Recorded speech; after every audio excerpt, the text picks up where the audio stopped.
major medical centers will have TMS.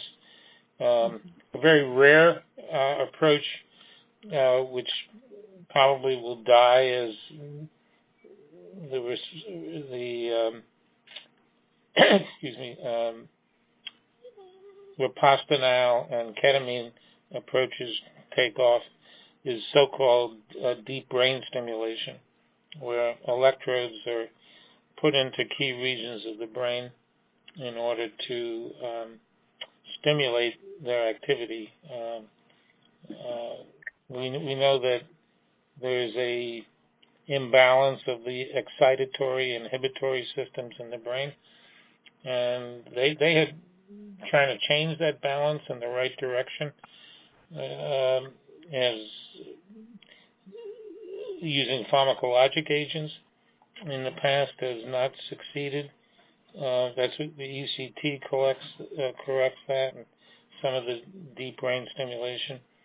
But there's been a lot more basic research in that area that helps understand where in the brain and what modalities could correct that. So I would expect, I know, for example, there's a Canadian company that's developed, Dr. Sir, this is incredibly helpful, but one of the things that Too detailed. Okay. Oh, no, this is incredibly helpful, but one of the things that we want to delve more into is actually like location and sites of care for psychiatric conditions, specifically and schizophrenia and... Well, I can give you that overview again. So for people with healthcare insurance that covers mental health at a decent rate, if they can find a psychiatrist that will cover their insurance. A lot of them are walking away from accepting insurance. So somebody making $75,000 to $150,000 a year, if they've got enough disposable income of that and wants a private practice setting, they literally have to pay out of practice. But certainly they don't want that large section of American people would not want to be seen in the community mental health centers because of the waiting list, because of the environment. So the vast majority of people that don't make that kind of money and qualify for Obamacare, as long as we have it, or some kind of thing, they're going to wind up in the community mental health center, regardless of whether they have schizophrenia, bipolar disorder, or others. There are a number of almost like fast food places. I've gone to these places to try to recruit people for some of our research, and they're not where you want to be seen. They hire the least qualified people.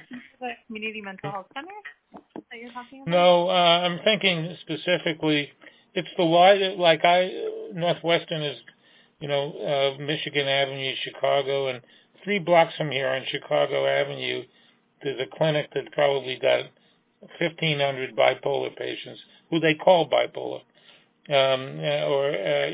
Why do they call them bipolar rather than major depression? Because the reimbursement from whoever is paying for this is higher for that code. What I've discovered, in that particular place, I don't want to overgeneralize. The expertise, the way they use drugs is pretty poor. And unfortunately, one of the things I didn't bring out for you is the diversity of the prescribers and in terms of their qualifications and their orientation.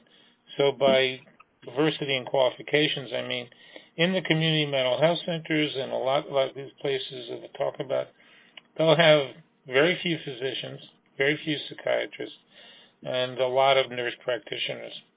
And in a number of places now, a number of states, you'll have to look it up how broad it is, psychologists are getting prescription privileges. And so it's a demedicalization of that.